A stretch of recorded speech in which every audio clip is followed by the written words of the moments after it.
Alors, j'ai improvisé ce direct ce matin parce que j'ai été désolé de voir un confrère, un journaliste écrire la même chose que voilà, le public écrit, qu'il reste en France. Je dis, toi tu es journaliste, tu es une personne avertie, mets-toi un peu au-dessus quand même. Tu ne peux pas écrire la même chose que les gens écrivent, certains pour taquiner, d'autres peut-être parce qu'ils expriment une réelle inquiétude, et la plupart parce qu'ils ont beaucoup d'amour pour l'artiste Petit Déni. Petit Déni, il comprend que le fait que la plupart des commentaires disent non, il n'a qu'à rester en France, c'est l'expression du grand amour que vous avez pour lui. Il comprend ça clairement. Il comprend ça très bien. Mais Petit Déni, sachez que c'est pas le genre d'artiste à vouloir rester en France, s'asseoir en France, et puis voilà, il est assis pour être assis. Petit Déni est venu en France parce qu'il avait besoin de se reposer. Il est venu en France parce qu'il avait besoin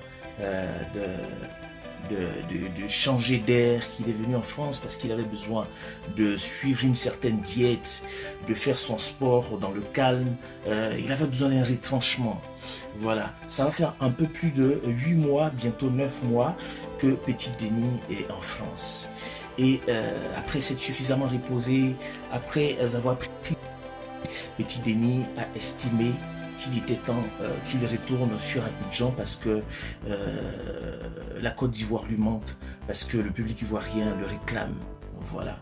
Et dès que Petit Déni a exprimé ce besoin-là, tout de suite, de nombreux promoteurs se sont présentés à nous pour solliciter Petit Déni, pour dire ouais, mais s'il veut venir à Abidjan, c'est tant mieux parce que nous on attend, on sent qu'il y a une grosse ferveur autour de lui, le public ivoirien, les mélomanes, les Africains l'attendent. Parce que sachez, c'est pour ça que souvent on se plaint de ce que l'Ivoirien ne soutient pas vraiment l'Ivoirien. Mais moi je ne veux pas rentrer dans ça et je ne veux pas donner raison à cette assertion-là.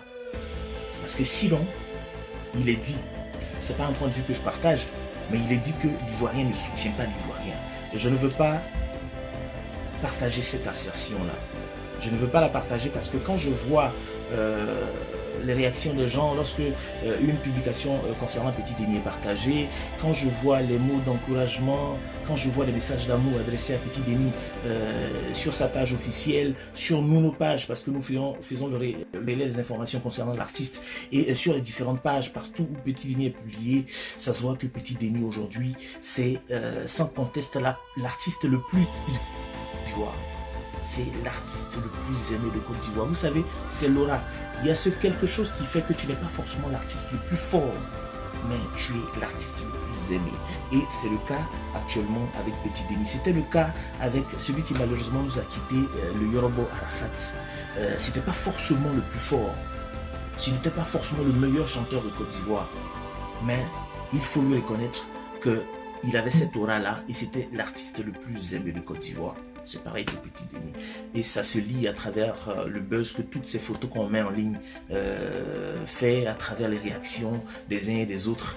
Et Petit Déni, je le répète, comprend clairement que c'est par amour que vous êtes inquiet et vous mettez les commentaires du genre non, Petit Déni reste en France, si tu veux faire un concert, fais-le en France, on veut que tu restes là-bas. Parce que ce public qui aime Petit Déni a remarqué que Petit Déni, depuis qu'il est venu en France, alors que sa santé était vacillante, quand il est venu rester en France pour sa cure et tout ça, il a repris du poil de la bête. Aujourd'hui, c'est un Petit Déni qui est vigoureux, qui est en santé. C'est un Petit Déni qui a de l'énergie. C'est un Petit Déni qui fait beau à voir. L'artiste comprend et l'artiste vous dit merci. Je parle là par anticipation parce que je vais prévoir une interview en direct avec Petit Déni où lui-même il va s'exprimer, il va vous parler. Voilà, vous êtes un artiste qui n'a pas l'habitude des réseaux sociaux. Si vous avez bien connu Petit Déni, c'est ces derniers temps-là que vous le voyez de temps en temps faire des publications sur sa page officielle ou bien peut-être faire quelques directs, mais c'est très rare. C'est pas un artiste qui est un grand abonné aux réseaux sociaux. C'est moi qui suis en train parce qu'il y a une mutation, les choses évoluent, les choses changent. Je suis en train de l'inciter à s'adonner à cet exercice.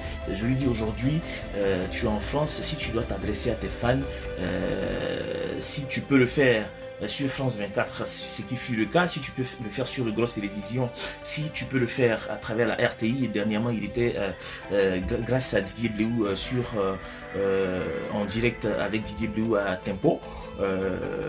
Si tu peux faire ça, mais il faut de temps en temps faire des directs sur internet, sur Facebook, peut-être sur Instagram, faire des directs et parler directement avec tes fans parce qu'ils ont besoin que tu leur parles.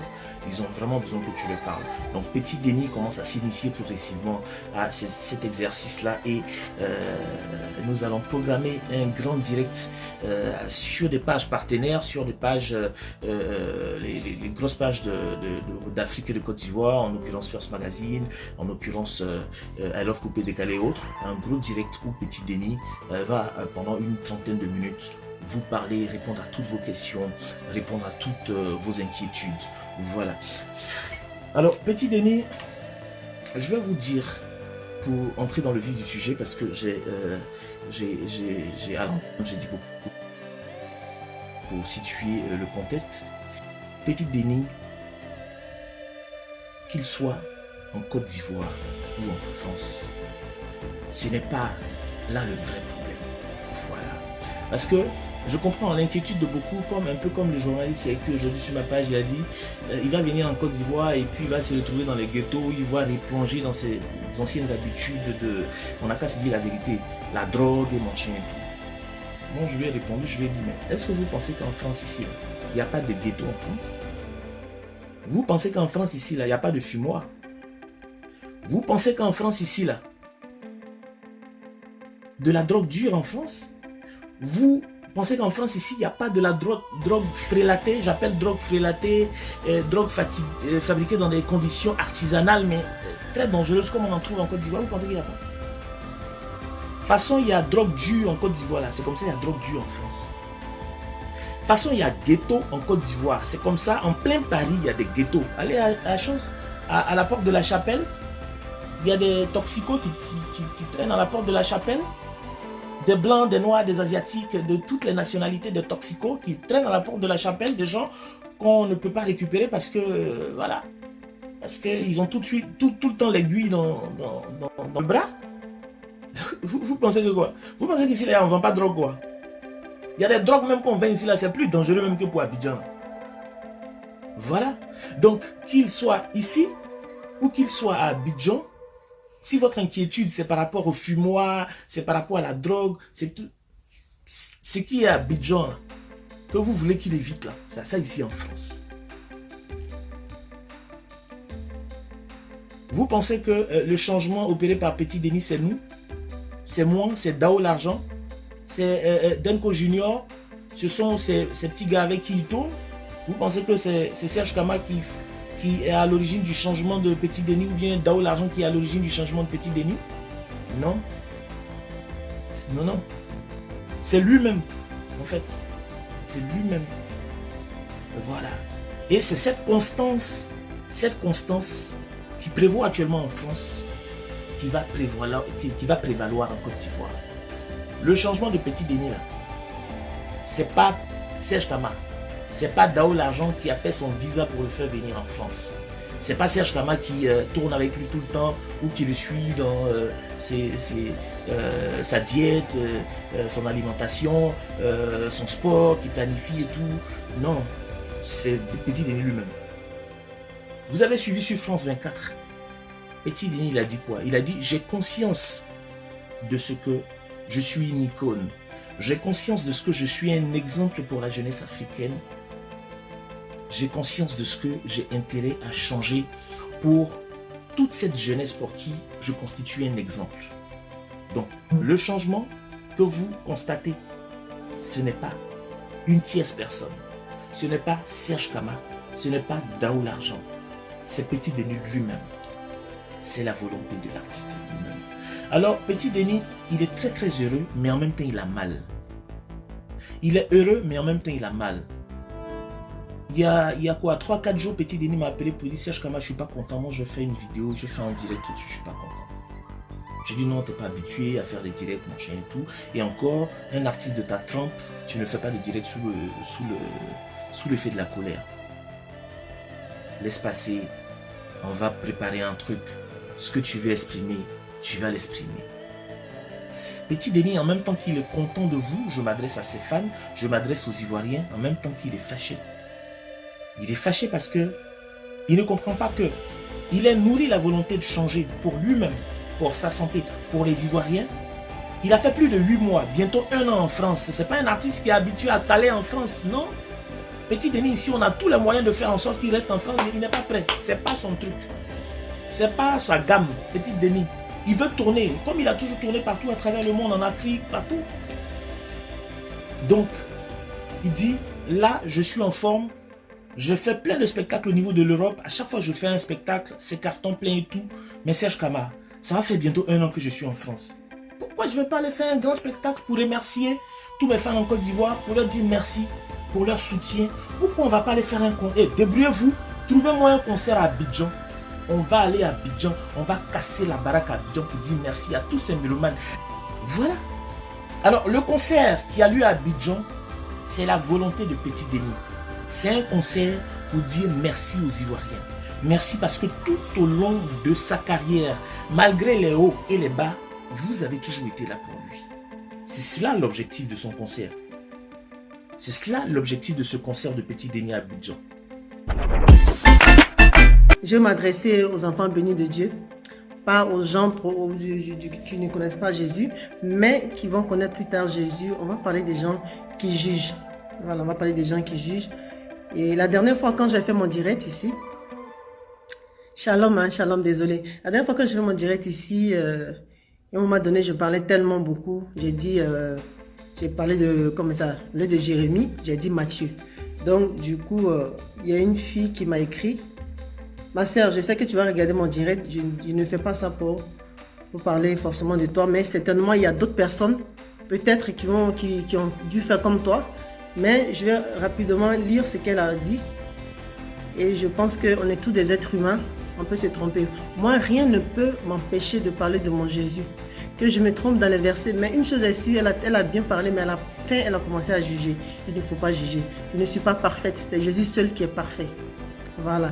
Donc, j'ai fait ma part de mon mieux. Et à la prochaine fois, je ferai très attention, on va dire, au prochain direct et tout ça, c'est de faire très attention parce que le diable est un menteur. Voilà. Donc, du coup, elle a mis Shalom, la princesse de l'Éternel, très bien parlé. Elle a parlé de mon direct que j'ai fait la dernière fois, dimanche dernier. Très bien parlé. Mais fais attention au verset, si tu n'es pas trop sûr, donne pas. Parce que le monde te regarde dans ta nouvelle marche avec Christ. Et puis, on n'a pas trop apprécié, c'est là, elle a tout gâté un peu. On n'a pas trop apprécié ta tenue où tu prestais avec Daddy Shikina. Ta poitrine était exposée. Bon, je ne sais pas où est-ce que ma poitrine était exposée. Tu n'es pas juge. Et arrête de t'incliner devant les hommes qui se disent hommes de Dieu, car beaucoup collaborent avec le diable. Ok, ma grando, bisous. Bon, bref, je te salue, ton fiancé, ta famille. Et moi, j'ai répondu, sois bénie la sœur. Moi, personnellement, je ne regarde pas trop les commentaires de Facebook parce qu'il y en a tellement, désolé, les enfants bénis de Dieu. Mais elle m'a écrit directement sur mon portable. Elle a dit, et je lui ai répondu, sois bénie la sœur.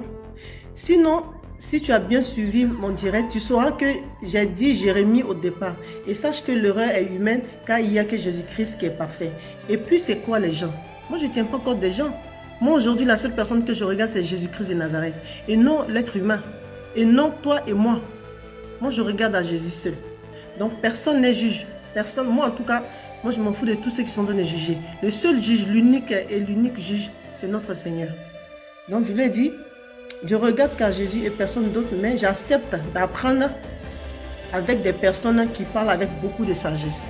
Parce que le Seigneur nous demande beaucoup de sagesse, puisqu'il est le Dieu de la sagesse.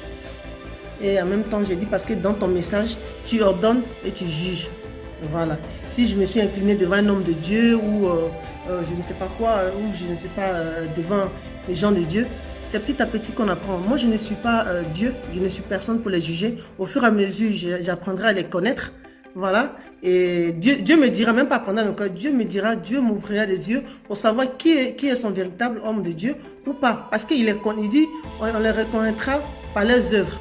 Donc, au fur et à mesure, moi je suis encore nouvelle dans la spiritualité, je suis vraiment très nouvelle, mais je n'ai pas peur. Et je le dis toujours, Et pour tous ceux qui sont là, qui sont en train de dire, Claire Bailly, cache-toi un peu, je ne peux pas me cacher.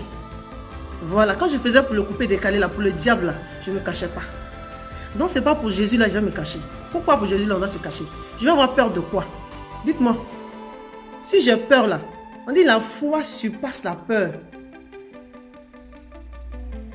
C'est Paul qui a dit ça.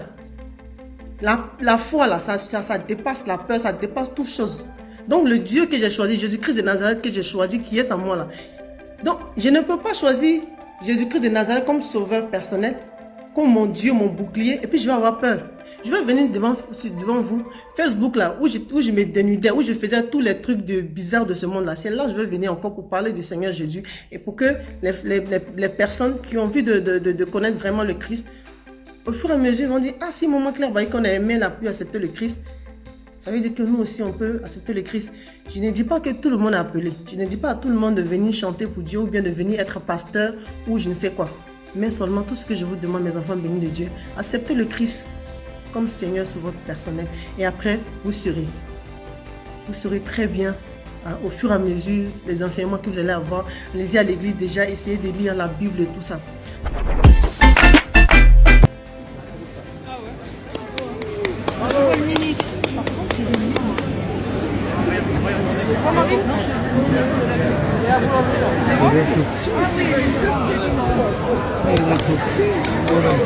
Monsieur Macron, il y a Paul Biya qui tue les Camerounais, monsieur Macron. Il y a un génocide au Cameroun, monsieur Macron. Paul Biya tue les Camerounais, monsieur Macron. Nous sommes des Camerounais, nous sommes des morts, monsieur Macron. Monsieur Macron, s'il vous plaît, monsieur Macron, s'il vous plaît. Oui, monsieur Macron. Monsieur Macron, mon pays, il y a un génocide au Cameroun, monsieur Macron. S'il vous plaît, monsieur Macron, il y a un génocide au Cameroun, monsieur Macron. C'est un honneur pour moi, c'est un plaisir de vous voir, monsieur Macron. Moi aussi. Il y a plus de 22 morts qui sont morts calcinés, monsieur Macron. Je sais ça. Nous sommes des Camerounais et nous souffrons. J'ai pris la Méditerranée, monsieur Macron, je vous ai écrit et vous avez répondu. Vous savez mon engagement sur ce sujet. J'ai mis la pression sur Paul Biya pour que d'abord il traite le sujet de la zone anglophone et ses opposants. J'avais dit, je ne veux pas qu'on se voit à Lyon tant que le général Camteau n'est pas libéré. Il a été libéré parce qu'on a mis la pression. Là, la situation est en train de se redégrader. Je vais appeler la semaine prochaine le président Biya et on mettra le maximum de pression pour que cette situation cesse. Je suis totalement au courant et totalement impliqué sur les violences qui se passent au Cameroun et qui sont intolérables. Donc je voulais vraiment... je vous remercie. Je fais le maximum. Je vous remercie, monsieur Macron. Mais il y a plus de 12 000 morts aujourd'hui. Nous, les jeunes Camerounais, nous prenons la Méditerranée parce que nous avons à la tête de nos États des dictateurs. Monsieur Macron, la France est un État de droit. La France est un pays de droits de l'homme. Elle ne peut pas soutenir les dictateurs. L'Afrique a besoin du soutien de la France, monsieur Macron. Là-dessus, je le redirai clairement, je vais reparler à Jeune Afrique.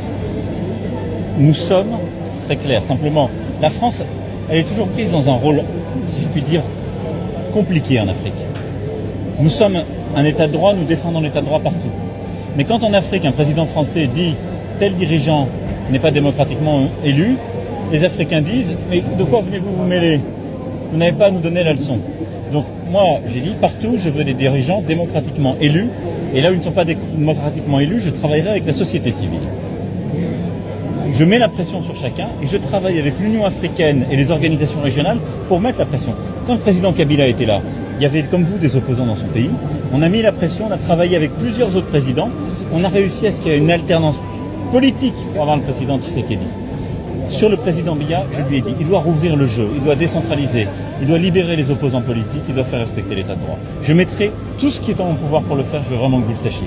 Mais ce n'est pas la France qui peut faire la démocratie au Cameroun à la place des Camerounaises et des Camerounais. Je le comprends, monsieur le Président, sauf que quand il vient de prendre de l'argent en Afrique, quand il vient vous prendre de l'argent, c'est pas une ingérence. Si la France donne de l'argent au président africain. Moi là-dessus on est très vigilant, j'aurai l'occasion d'y revenir dans notre stratégie sur l'aide publique au développement. Nous finançons des projets. On ne donne pas d'argent à un président ou à un gouvernant. Sauf que ces projets que vous financez sont détournés. Alors non, si vous avez des sujets de détournement, faites-les-moi savoir, parce que partout on fait de l'évaluation, on vérifie, mais à commencer par des pays comme le Cameroun, on a besoin de financer des ONG, des gens qui aident la population civile. Il y a une dernière doléance, monsieur le Président. Il y a des opposants au Cameroun, il y a une femme, Rosa Ndimeni, qui est en prison tout simplement parce qu'elle a demandé le boycott. Est-ce que vous pouvez faire qu'on libère ces gens? Parce qu'on sait que quand vous passez un coup de fil à M. Biya, il le fait. J'espère. Est-ce que vous pouvez me donner les noms? Je vous enverrai le nom, Monsieur le Président. Dites-moi qui je parlerai avec cette personne. Parce qu'ils prennent les noms. Rosan Dimeni, Mamadou Mota. Mais si je vous dis oui, je vais les oublier. Je ne vais pas vous mentir. D'accord, Monsieur le Président. Je préfère qu'il y ait quelqu'un qui les note. D'accord, Monsieur le Président. Et qui les donne à mon conseiller. Je suis juste un activiste. Je suis un activiste. Vous êtes un homme J'ai libre. pris la Méditerranée pour venir en France. La France est un état de droit et ne peut pas supporter ce genre de choses. Très bien. Oui, pardon. Monsieur va vous donner des noms. Il faut me donner un franc de Paris pour mon appel à Biya. Merci, monsieur. Merci, monsieur. Merci. Merci, monsieur le Président. C'était Bonjour. Bonjour à vous. Voilà. Comment allez-vous, madame?